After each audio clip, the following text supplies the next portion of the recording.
Penjaga toko tertidur, maling beraksi. Nelayan resah sungai dicemari limbah. Mobil ketua LPA diduga dibakar OPK.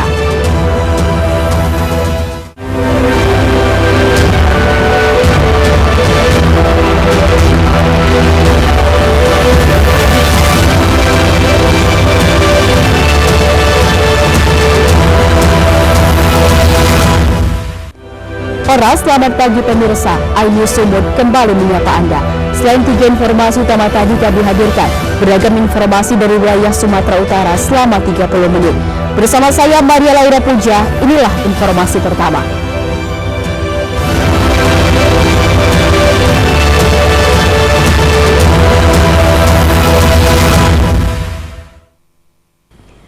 Pemirsa, seorang pemuda di Kota Medan terekam CCTV saat beraksi mencuri uang di laci salah satu toko penjual pakan ternak di Jalan Gatot Subroto, Kota Medan.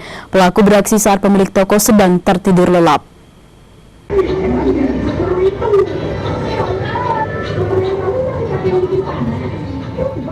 Inilah rekaman CCTV yang memperlihatkan seorang pemuda melakukan pencurian di toko penjual pakan ternak di Jalan Gatot Subroto, Medan. Menurut pemilik toko Ayuho, saat kejadian dirinya tengah duduk dan tertidur di sofa, sehingga tidak mengetahui kedatangan pelaku. Dengan mengenakan topi dan masker dan memanfaatkan lokasi yang tengah sepi dari pembeli, serta penjaga toko yang sedang tertidur, pelaku langsung menuju laci kasir. Tak butuh waktu lama, maling ini pun langsung berhasil membayar kabur uang senilai hampir Rp500.000. Menurut pemilik toko, kejadian serupa juga pernah terjadi setahun sebelumnya. Diduga pelaku merupakan orang yang sama yang nekat melakukan aksi yang sama di lokasi yang sama pula. Nah, semalam sekitar jam 12.28 siang, pas lagi goleng-goleng di kursi, kemungkinan saya ada ketiduran. Jadi dari situ ada orang pembeli datang, saya dia beli, mau balikkan duit, saya buka laci saya, tak tahu uangnya hilang. Udah hilang, saya bilang sama anakku, suruh anakku turun buka CCTV. Begitu buka CCTV, memang orangnya masuk ke dalam ambil uang itu. Itu laci jualannya? Ya, laci jualan, laci hilang. Ada berapa kira-kira uang yang diambil?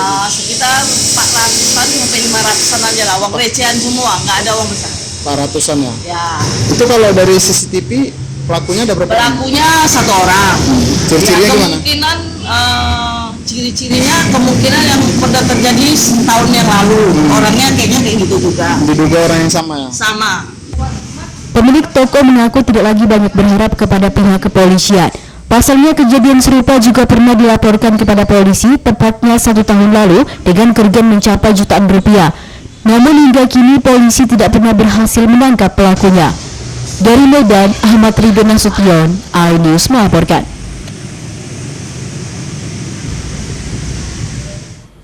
Pemirsa, 3 orang pengedar narkoba jenis pil ekstasi ditangkap polisi unit narkoba Polres Binjai saat akan mengedarkan narkoba jenis pil ekstasi.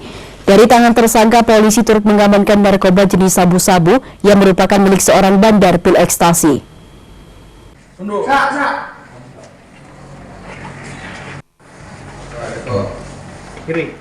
Tiga orang pria asal desa Payabakung, Kecamatan Hamparan Perak, Deli Serdang diamankan polisi unit narkoba Polres Binjai saat hendak mengedarkan narkoba jenis pil ekstasi kepada polisi yang menyamar sebagai pembeli di Jalan Perintis Kemerdekaan Cengketuri, Kota Binjai. Dari tangan ketiga tersangka, petugas turut mengamankan barang bukti 10 butir pil ekstasi. Berdasarkan keterangan ketiga pelaku, polisi lalu kembali melakukan pengembangan dan menggerebek rumah bandar pil ekstasi di Desa Payabakung, Deli Serdang. Di lokasi ini petugas kembali mendapati barang bukti sabu, namun pelaku GG berhasil melarikan diri. Salah seorang tersangka mengaku mendapatkan keuntungan Rp20.000 untuk setiap penjualan pil ekstasi per butirnya. Namun dirinya juga mengaku tidak lagi mengingat seberapa banyak pil ekstasi yang sudah diedarkannya. Penangkapan ketiganya berawal dari laporan warga yang mengaku resah dengan keberadaan para pelaku. Dapat keuntungan berapa? Satu butir, Pak? Satu butirnya dapat untung 20.000, Pak. Itu apa itu, Bang? Ya, untuk tambahan. Tambahannya apa, Bang? Paling sabu, Pak. berawal dari informasi masyarakat tentang adanya orang yang akan melakukan transaksi narkotika jenis ekstasi. Kemudian mendapati laporan tersebut, saya beserta anggota unit 2 Satres Narkoba Polres Binjai langsung menuju TKP di Jalan Perintis Kemerdekaan, Kelurahan Cengketuri, Kecamatan Binjai Utara. Di TKP kami melihat, setelah di TKP kami melihat adanya 3 orang yang mencurigakan sesuai informasi yang kami dapat. Kemudian terhadap ketiga terduga diamankan dan ditemukan barang bukti 10 butir pil ekstasi. Kini ketiga tersangka masih terus menjalani pemeriksaan di Unit 2 Narkoba Polres Binjai sambil menunggu proses hukum di Pengadilan Negeri Binjai. Ancaman hukuman di atas 15 tahun penjara bakal diterima ketiga tersangka karena melanggar Undang-Undang Nomor 35 Tahun 2009 tentang narkoba. Dari Binjai, Muhammad Jainal Tanjung, iNews melaporkan. Pemirsa, dinilai meresahkan karena kerap mengedarkan narkoba di kawasan pemukiman warga. Seorang ibu rumah tangga beserta seorang putrinya ditangkap polisi tim sapu bersih narkoba Polres Tanjung Balai di Kelurahan Sejahtera, Kota Tanjung Balai, Sumatera Utara. Untuk mengelabui petugas, keduanya bahkan sempat menyembunyikan barang bukti sabu di bagian celana dalam.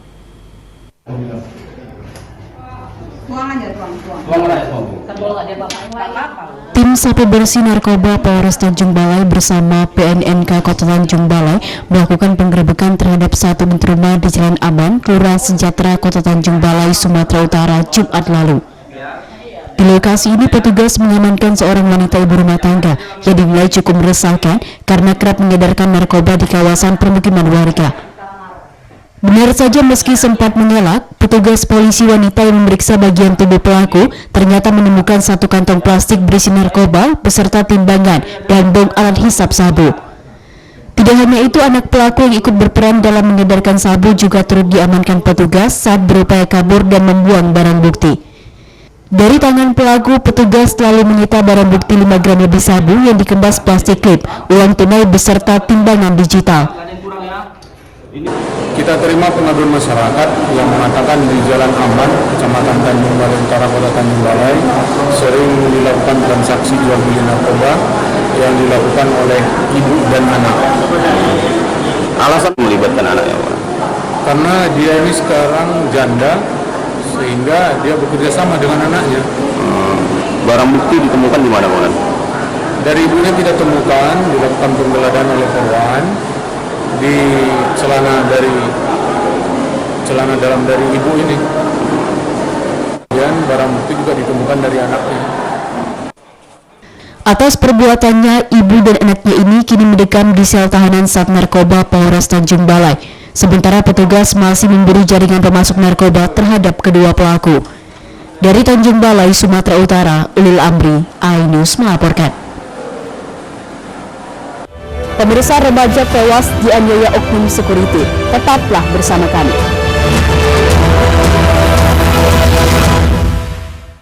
Mengupas makna dan tafsir Al-Quran bersama ulama terkemuka tanah air. Qaumum min qaum khairun minal yadis suflah. Nggak bakal bisa dibayar oleh dunia dan seisinya. Jelas, lugas untuk kehidupan sehari-hari. Di antara yang merusak hati adalah buruk sangka. Wa aqimus shalah wa atuz zakah.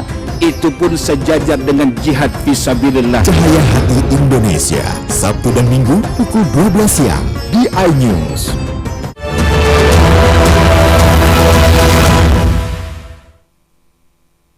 Terima kasih Anda masih bersama kami di iNews Sumut, inspiring and informative. Pemirsa, nelayan di kawasan pesisir Belawan, Kota Medan, Sumatera Utara mengaku resah dengan keberadaan sampah dan limbah yang memenuhi aliran sungai. Pasalnya, keberadaan sampah menyulitkan para nelayan untuk mencari ikan. Selain dipenuhi sampah, air sungai juga berwarna kehitaman dan mengeluarkan aroma kurang sedap.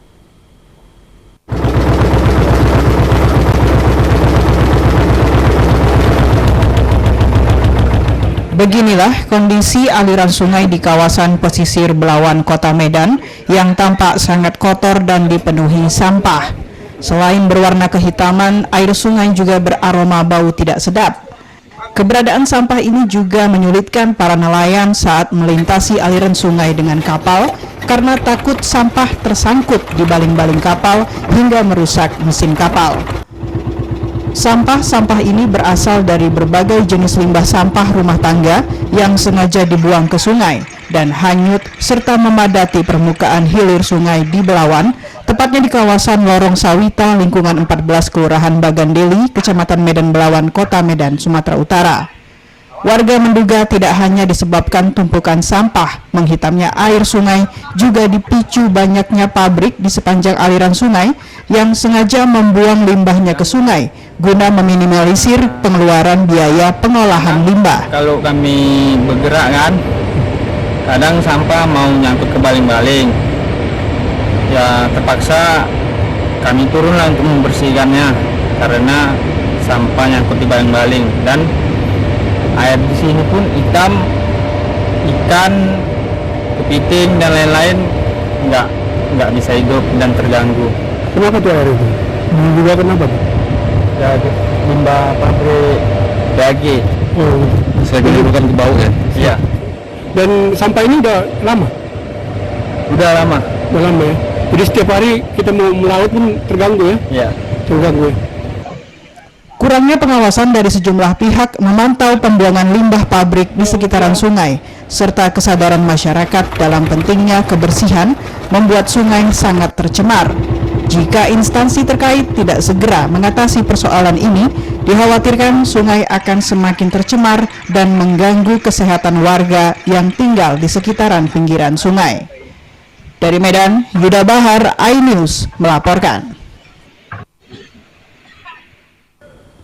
Pemirsa, seorang remaja berusia 15 tahun di Kecamatan Torgamba, Kabupaten Labuhan Batu Selatan tewas setelah diduga dianiaya oknum sekuriti perkebunan PTPN 3 Sebaruhur.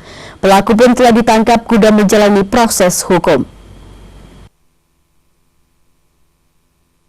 Putra Hokop Napitupulu 15 tahun, warga Cikampak, Kecamatan Torgamba, Kabupaten Labuhan Batu Selatan, harus meregang nyawa setelah diduga dianiaya oleh oknum sekuriti perkebunan PTPN 3 Sebaruhur. HT 38 tahun, warga Emplasman, Sebaruhur, Desa Beringin Jaya, Kecamatan Torgamba, Labuhan Batu Selatan.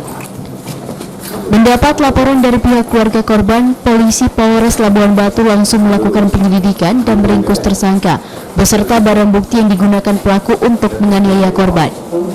Kapolres Labuhan Batu Selatan AKBP Maringan Simanjuntak mengatakan, peristiwa bermula saat korban yang berboncengan bersama seorang temannya bernama Mario membawa pulang berondolan kelapa sawit sebanyak 4 goni plastik milik perkebunan PTPN 3 Sebaruhur. Saat dalam perjalanan, aksi pencurian ini dipergoki oleh oknum security. Setibanya di gerbang penjagaan, salah satu oknum security PTPN 3, yakni HT, langsung memukul kepala korban menggunakan helm yang mengakibatkan korban terjatuh dan mengeluarkan darah dari mulut. Korban sempat diantar pulang ke rumahnya, namun keesokan harinya korban muntah darah dan tewas saat dalam perjalanan menuju rumah sakit.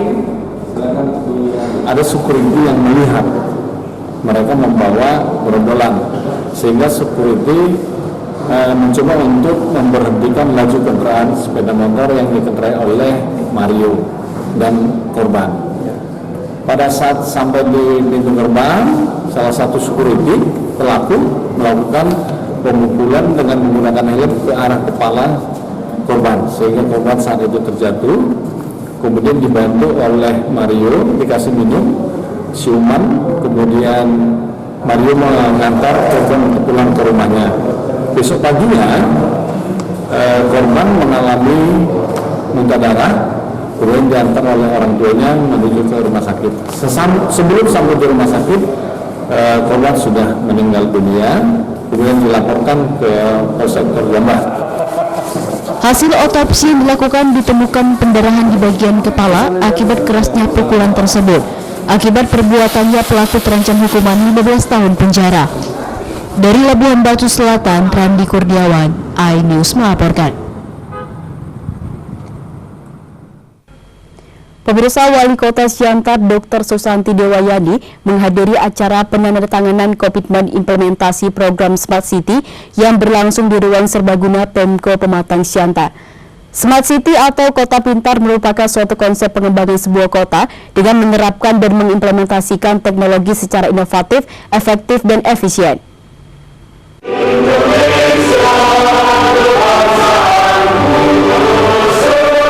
Guna pengembangan sebuah kota dengan menerapkan dan mengimplementasikan teknologi secara inovatif, efektif, dan efisien, Wali Kota Siantar Dr. Susanti Dewayani menghadiri penandatanganan komitmen implementasi program Smart City yang berlangsung di ruang serbaguna Pemko Pematang Siantar beberapa hari lalu. Smart City dinilai sebuah kinerja yang baik untuk sebuah kota yang didukung oleh kombinasi yang pintar dari segala aktivitas. Hal ini disampaikan Wali Kota Pematang Siantar Dr. Susanti Dewayani dalam acara penandatanganan komitmen implementasi program Smart City. Menurut Dr. Susanti, kota cerdas merupakan suatu konsep perencanaan, penataan, dan pengelolaan kota yang saling berkaitan dalam semua aspek kehidupan untuk mendukung masyarakat yang cerdas, berpendidikan, memiliki moral, serta peningkatan kualitas hidup warganya. Jadi proses dari Smart City ini sudah dilakukan 4 bulan lebih. Kemudian setiap 1 bulan sekali dari tim dari Kementerian Kominfo hadir di Kota Pematang Siantar untuk melakukan FGD. Jadi atas kerja keras dari tim seluruhnya dibantu oleh tim dari Kementerian Kominfo, akhirnya membuatkan master plan dari Smart City ini yang akan dilaksanakan untuk jangka pendek, jangka menengah, dan jangka panjang.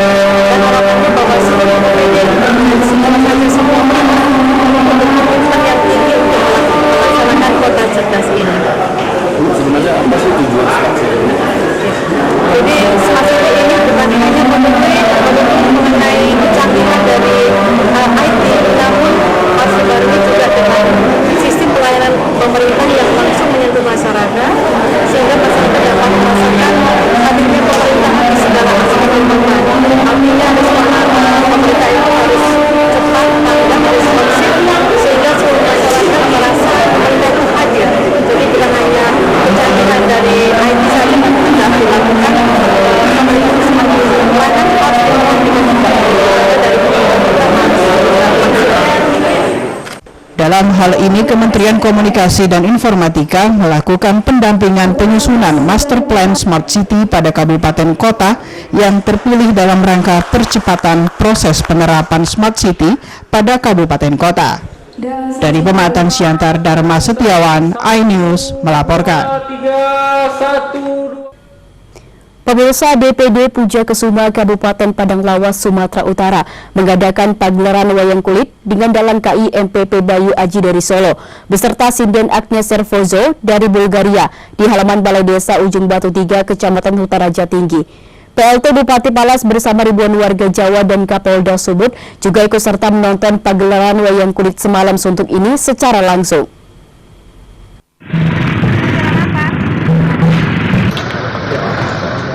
DPD Puja Kesuma Kabupaten Padang Lawas, Sumatera Utara mengadakan pagelaran wayang kulit dengan dalang KI MPP Bayu Aji dari Solo bersama sinden bertempat di halaman Balai Desa Ujung Batu 3, Kecamatan Hutaraja Tinggi. PLT Bupati Palas bersama Bupati Rokan Hulu, Kapolres Padang Lawas beserta ribuan warga Jawa dan disaksikan Kapolda Sumut menonton pagelaran wayang kulit semalam suntuk ini. Sebelum nonton pagelaran wayang kulit, PLT Bupati Palas Haji Ahmad Jarnawi Pasaribu juga menyerahkan SK Desa Wisata Agro dan Budaya kepada Kepala Desa Ujung Batu 3, Indra Sigit Prasetya. Ketua DPD Puja Kesuma Padang Lawas, Haji Sujito menjelaskan, pagelaran wayang kulit semalam suntuk ini mengangkat lakon Narayono Winisudo serta diselenggarakan dalam rangka kunjungan kerja Kapolda Sumatera Utara Irjen Pol Agung Setia ke Kabupaten Padang Lawas. Haji Sujito juga meminta kepada warga Jawa di Palas untuk bersatu dalam memajukan Kabupaten Padang Lawas yang bercahaya. Padang Lawas beserta seluruh jajarannya melakukan kegiatan pagelaran wayang kulit semalam suntuk dengan dalang IMPP Bayu Aji dari Kota Solo dalam rangka kunjungan kerja Bapak Kapolda Sumatera Utara. Ujung Batu 3 ini ada agrowisata dan wisata budaya dan kuliner, dan pada malam hari ini juga alhamdulillah Bapak Bupati Kabupaten Padang Lawas menyerahkan SK untuk desa wisata dan budaya kuliner. Sementara itu, Ketua DPD Pujakusuma, Eko Supriyanto berpesan kepada generasi muda untuk tetap cinta akan budaya nenek moyang, jangan sampai karena kemajuan zaman sehingga kita lupa akan sejarah nenek moyang kita dahulu.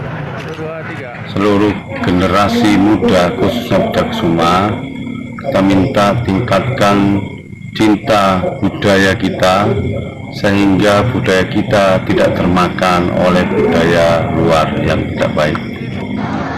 Dari Padang Lawas, Warsono, iNews melaporkan. Pemirsa, peredaran sabu 3 kg lebih digagalkan. Tetaplah bersama kami.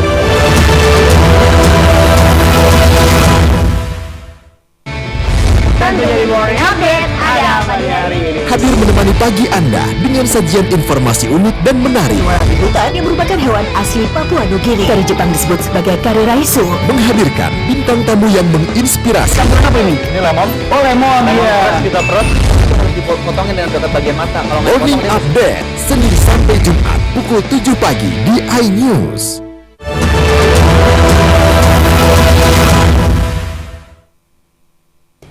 Terima kasih Anda masih bersama kami di iNews Sumut, inspiring and informative. Pemirsa, mobil pribadi Ketua Lembaga Perlindungan Anak atau LPA Kabupaten Labuhan Batu, Sumatera Utara diduga dibakar orang tak dikenal saat berada di parkiran rumahnya tepatnya di Jalan SM Raja, Kecamatan Rantau Selatan, Labuhan Batu. Kasus pembakaran mobil ini kini masih dalam penyelidikan polisi.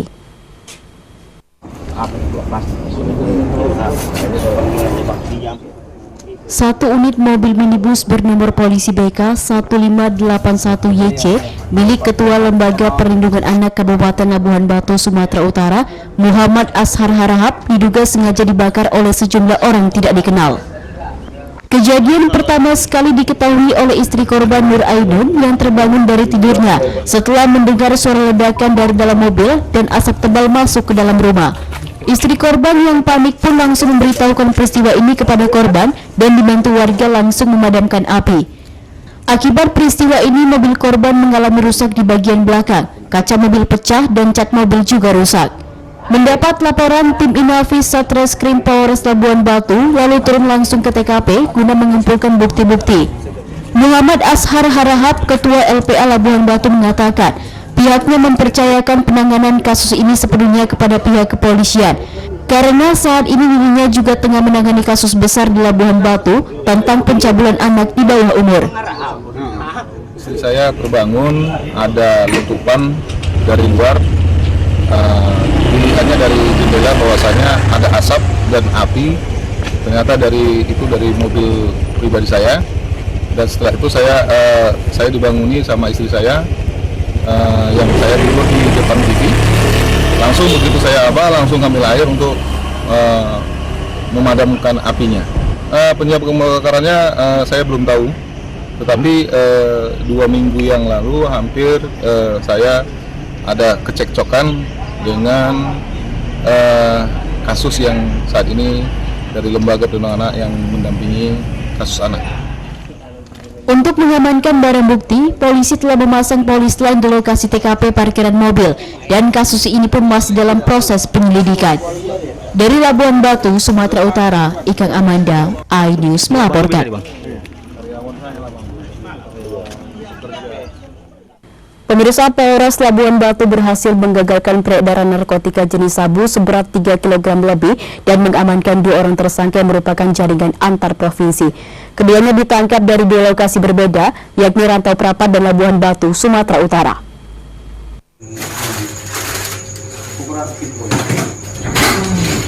Satres Narkoba Polres Labuhan Batu meringkus HB 36 tahun yang diduga merupakan bandar sabu antar provinsi saat berada di kediamannya di kawasan Kampung Walang Urung Kompas, Rantau Selatan. Dari tangan tersangka, petugas turut menyita narkotika jenis sabu seberat 3,697,3 gram. Sebelumnya, petugas juga menyita narkotika jenis sabu seberat 18,9 gram dari tersangka RS 41 tahun, warga Binanga 2, Silangkitang, Labuhan Batu Selatan. Pelaku dibekuk saat berada di perkarangan Wisma Murni, Rantau Prapat pada Senin 25 September 2023 lalu. Kapolres Labuhan Batu AKBP James Sutajulu menyebutkan, pengungkapan jaringan narkotika ini berawal dari penyelidikan dan diamankanlah tersangka RS. Petugas lalu melakukan pengembangan dan berhasil mengamankan tersangka lainnya yakni HB dan barang bukti sabu seberat lebih dari 3 kg yang disembunyikan tersangka di berbagai tempat dalam rumahnya. Salah satunya di balik perkakas dapur wajan. Satres Narkoba Polres Labuhan Batu telah melakukan proses penyelidikan untuk menemukan suatu peristiwa pidana penyalahgunaan narkotika yang terjadi di wilayah hukum Polres Labuhan Batu. Kemudian dari hasil penyelidikan yang telah dilakukan tersebut, Polres Labuhan Batu berhasil melakukan penangkapan terhadap satu orang tersangka dengan inisial RS yang dilakukan penangkapan di pekarangan Wisma Murni, Kelurahan Ujung Bandar, Kecamatan Rantau Selatan, Kabupaten Labuhan Batu.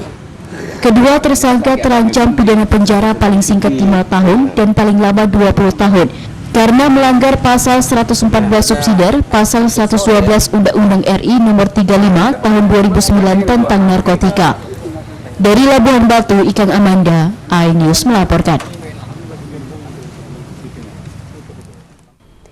Guna mendukung terselenggaranya pemilihan umum atau pemilu damai tahun 2024, Pondok Pesantren Al-Hidayah menggelar diskusi implementasi nilai-nilai luhur kebinekaan yang digelar di Komplek Pondok Pesantren Al-Hidayah, Desa Semencirim, Kecamatan Kutalimbaru, Kabupaten Deli Serdang.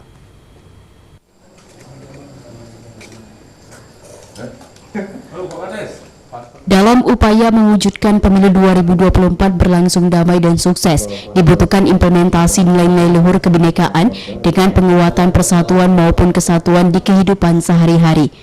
Karena itulah Pondok Pesantren Al-Hidayah menggelar diskusi implementasi nilai-nilai luhur kebinekaan yang digelar di Komplek Pondok Pesantren Al-Hidayah, Desa Semencirim, Kecamatan Kutalimbaru, Kabupaten Deli Serdang beberapa hari lalu. Diskusi yang juga turut dihadiri puluhan mantan narapidana terorisme ini juga mengandung nilai kebinekaan sebagai bentuk kampanye penguatan persatuan dan kesatuan dalam mendukung menolak potensi perpecahan di tengah masyarakat saat tahapan pesta demokrasi Indonesia khususnya di Sumatera Utara berlangsung. Pemateri dalam diskusi ini yakni Ustadz Hairul Ghazali yang juga pimpinan Ponpes Al-Hidayah juga mengajak seluruh elemen masyarakat berkontribusi menciptakan kesejukan dan menghindari perpecahan dengan menolak munculnya intoleransi, radikalisme maupun terorisme yang merusak persatuan serta kesatuan Indonesia.